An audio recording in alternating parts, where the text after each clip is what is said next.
Highly trained, deadly accurate, and capable of taking down an entire building filled with enemy forces while they're outnumbered 2-1. Am I talking about US Army Special Forces or Navy SEALs?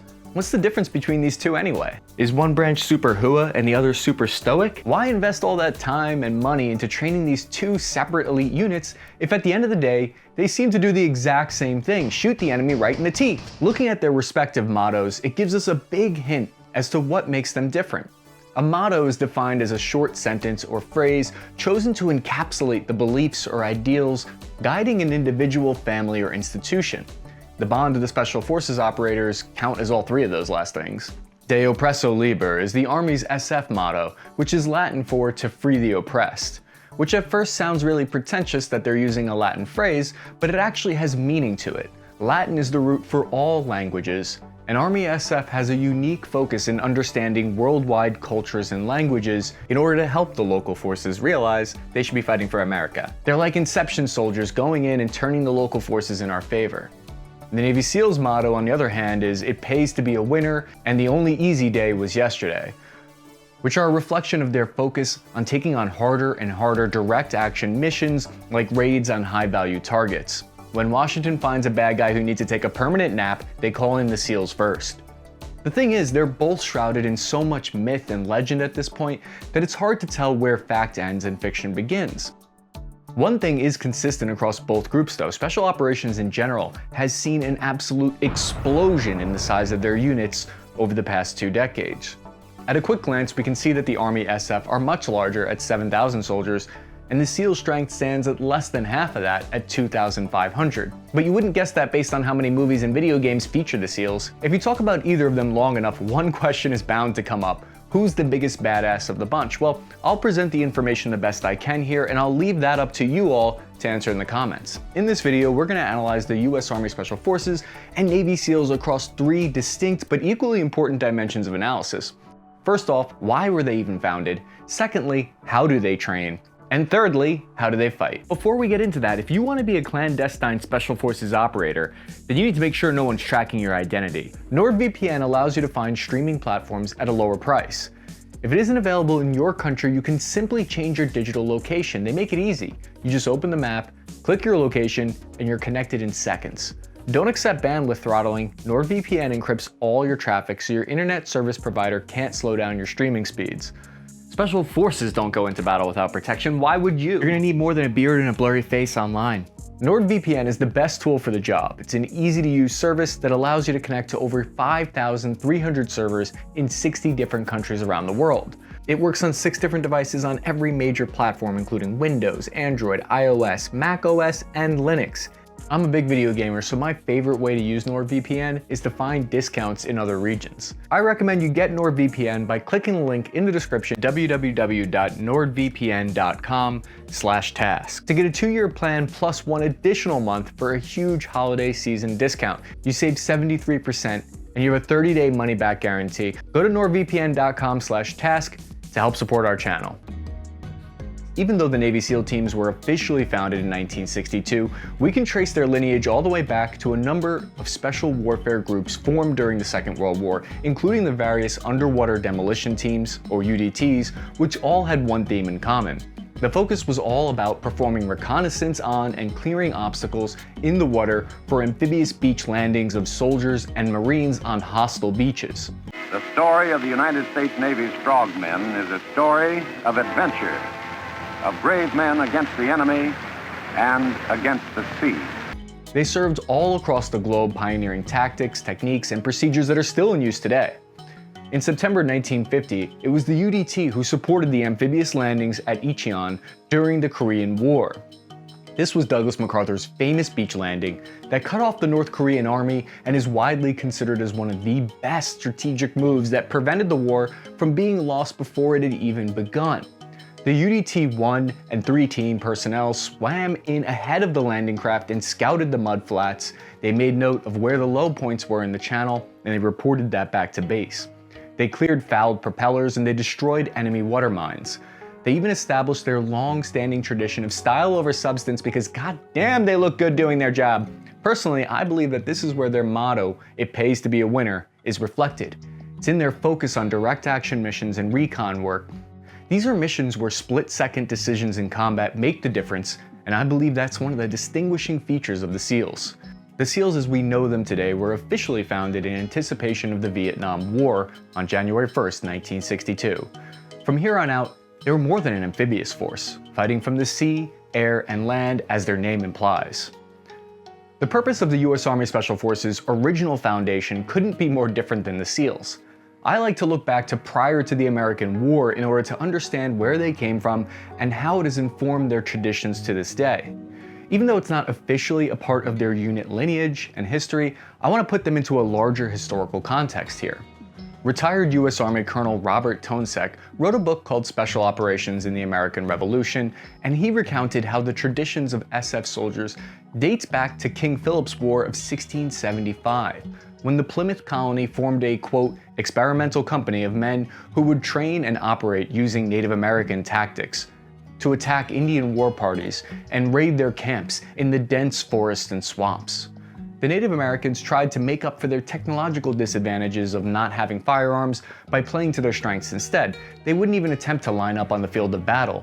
They would launch small, spread-out, coordinated attacks when their enemies were unprepared. The colonists learned these tactics and would later use them against the British Army to devastating effect. George Washington had a group of special soldiers who were known as Knowlton's Rangers, who were commanded by Lieutenant Colonel William Knowlton, who I would call the earliest form of SF in the U.S. Army. Like the SEALs, the U.S. Army Special Forces would coagulate from a variety of different commando organizations that were formed during the Second World War. They were given the nickname Green Berets after the unique color of their berets compared to the conventional forces. The nickname was further cemented in 1966 by a famous song, although it's in dispute today whether or not they actually enjoyed being called a hat. The Green Berets were officially formed in 1952, and since the beginning, their style of unconventional warfare has relied on training guerrilla groups to fight on behalf of the US, or at least in opposition to America's enemies. Since their inception, their main distinguishing difference is the focus on standing up foreign armies to fight within another country, which is clearly reflected in that motto, to liberate the oppressed. But this approach wasn't really codified until the Vietnam War. Even though they saw a ton of action in Vietnam, Special Forces were primarily tasked with training resistance fighters in Laos, Cambodia, as well as the South Vietnamese Army. This is a role that they were uniquely equipped for because they take a full year of language and cultural lessons during their training, which leads us to our next section on their differences.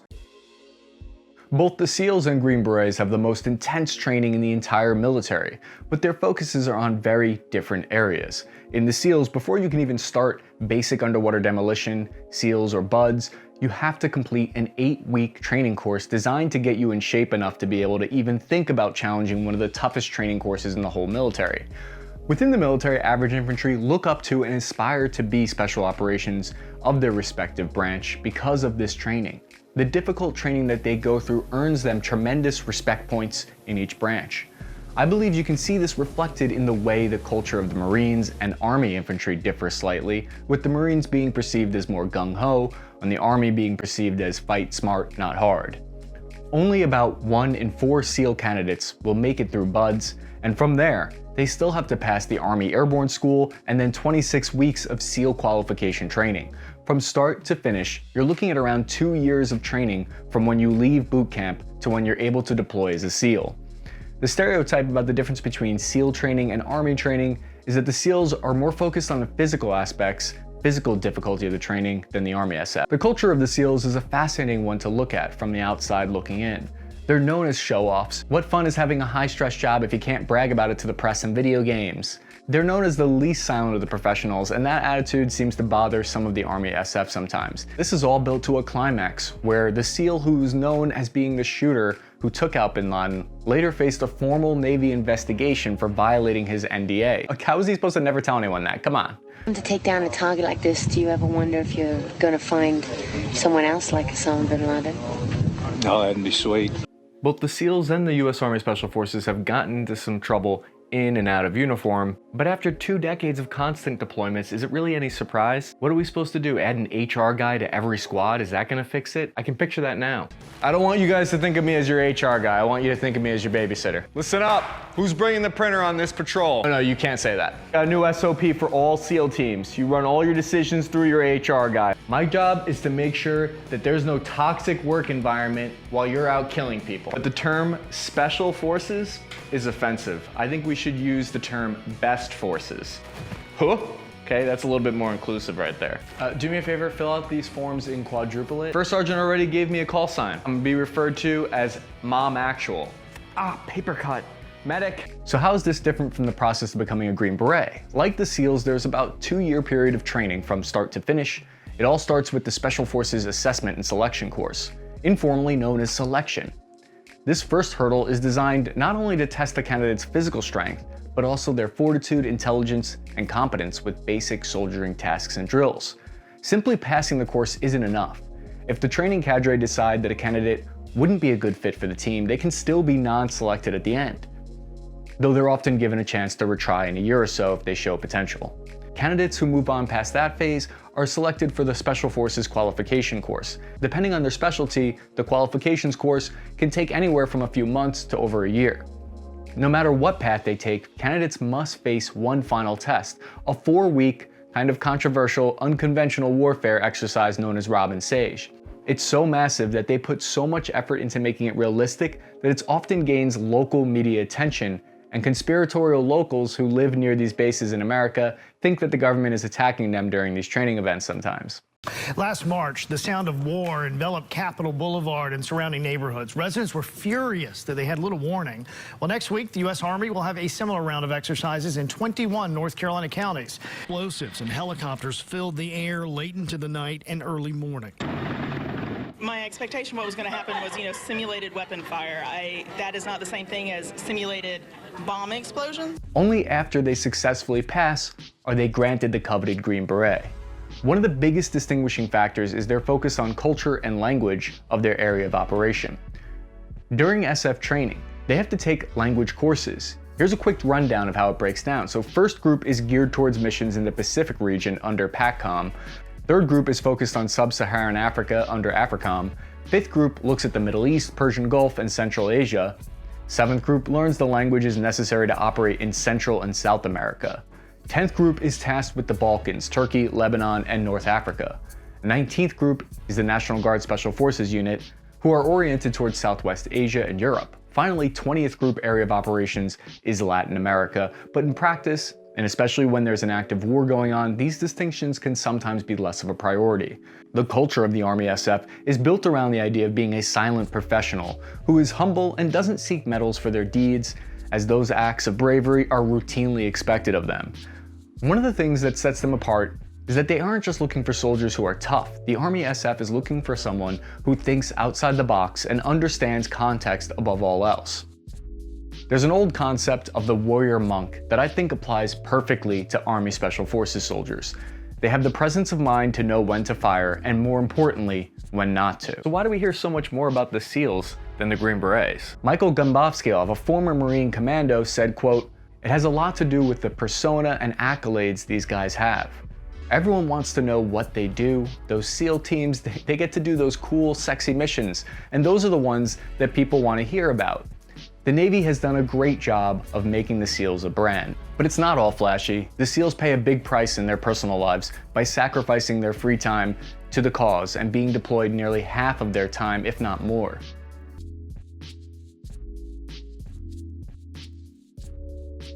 When it comes to combat, there are some differences that actually start to get a little dicey.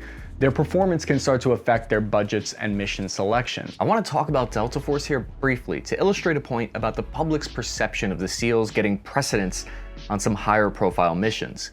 So keep in mind though, Delta Force is technically a separate, more specialized part of Army Special Operations. There's a perception that after Delta Force, Army SF, failed the high-profile Desert One mission, they kind of took a back seat to the SEALs when it came to direct action or high-profile hostage rescues. Whether that is true or not is in dispute, but it's hard to deny that it's perception in and outside of the military. On April 24, 1980, in a botched hostage rescue, Delta failed to rescue 52 embassy staff held captive at the embassy in Tehran. Since then, SEAL Team 6 appears to have gotten more budget and first crack at high-value target raids. This is the closest point of contention between the two branches, but to be fair, it makes sense to have the Green Berets focused on more complex, big-brain operations.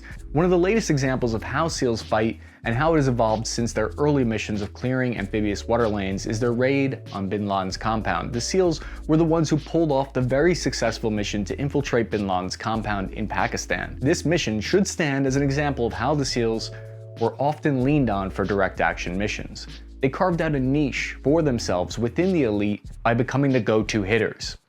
Let's say they aren't known for their subtlety with training local groups and learning their customs like Army Special Forces. The way that the Army SF fights is complex and fascinating. If the SEALs are known for their short game, the Army SF is known for their long game. In the 1960s, American SF advisors that spoke fluent Spanish were sent to Bolivia to train their Rangers to successfully eliminate Che Guevara. This is the perfect example of a mission that only SF units are really qualified for. No one else has the language, cultural, and tactical training necessary to pull that off. In the first Persian Gulf campaign, Army SF served as the eyes and ears of the coalition forces along the Iraqi border prior to the invasion, as well as being the liaison with coalition members with their knowledge of the local language prior to the drive into Kuwait. One of their most impressive feats of the GWAT era occurred at the very beginning when a group of 12 Green Berets from 5th Group infiltrated Afghanistan to help the Northern Alliance in their fight against the Taliban. No one expected much, but by giving the Northern Alliance the right help at the right time, they were able to topple the Taliban and capture Kabul in a matter of weeks. This is a great example of how a few well-placed, highly trained soldiers can leverage an existing force to win a battle. It would have taken thousands of American regular infantry to accomplish that same task, but SF were able to use an existing local force instead. In this way, the victory is shared between the local population and the Americans instead of being solely an American mission. It was so successful that the US Army hoped to use this model across the whole GWAT, and they may have even leaned on it too much, expecting the results would be easy to replicate elsewhere. A lesser-known modern Army SF mission was the invasion of Iraq, and this explains exactly how Army SF fights different than the SEALs. The original Iraqi invasion plan called for SF to support the 4th Infantry Division, but Turkey denied US airspace, so the task of handling the entire Iraqi northern front and preventing 13 Iraqi divisions from retreating south was given to about 1,000 Special Forces soldiers. Army SF is always given the politically sensitive, long missions that involve more than arriving on scene and taking out a few bad guys. Army SF linked up with the Kurdish forces in northern Iraq and pushed south, and they decided to give security of the oil fields to the Kurdish forces. It was a tough choice for them to make because it could have been seen, potentially, as giving the Kurds their own separate country. But because of their positive relationship with the Kurds, they were able to handle the culturally sensitive issues on both sides. The theme with all of these Army Special Forces combat missions is that they're able to leverage their understanding of what's important to the local population. What are they afraid of? What do they need in order to be happy? And then Army SF finds a solution that works for both sides. The two elite units have very different fighting philosophies and doctrine. I think it's fair to say the SEALs often do the fighting themselves, while the Army SF, in theory, builds up a local force to do the fighting alongside of. Unlike conventional forces, each of these units has access to any primary weapon and sidearm that they want, as well as a host of aftermarket accessories and firearms within reason. Well, not actually within reason. They're given a pretty wide ability to operate as they see fit, even if it's totally unreasonable. You'll see these units often have special weapons like the FN SCAR, HK-416, Mark 48, and other weapons before they've started to trickle down to the regular units. It's well documented, but when you look at their uniforms, both sides, the Navy SEALs and the Army, have a more relaxed uniform and grooming standards. Especially the Army SF, when they're embedded into local units, it's not out of the ordinary to see them going full Lawrence of Arabia style integration with their local units. At the end of the day, the age-old question of who's more badass, SEALs or Special Forces, can only really be answered with another question. What do you need them to do? There's some overlap in their missions and capabilities, sure, but both SEALs and SF are perfectly capable of humiliating small armies. But you make barroom jokes about bouncing balls on noses or questionable taste in hats at your own risk. What it really comes down to is the mission. Special Forces aren't the best choice if you need to snipe pirates on the ocean to rescue hostages. SEALs aren't the best choice if you need to lead an indigenous army to victory against a foe that you can't fight directly. Screwdrivers don't make good hammers. A screwdriver can hammer nails in a pinch, and a hammer can knock screws if you don't mind making a mess. I think I've lost the analogy at this point, but what I'm trying to say is that the SEALs and Green Berets have mission overlap, but it's their distinguishing features that have decided their course over the past 5 decades. At the end of the day, your best bet is to choose the right tool for the right job.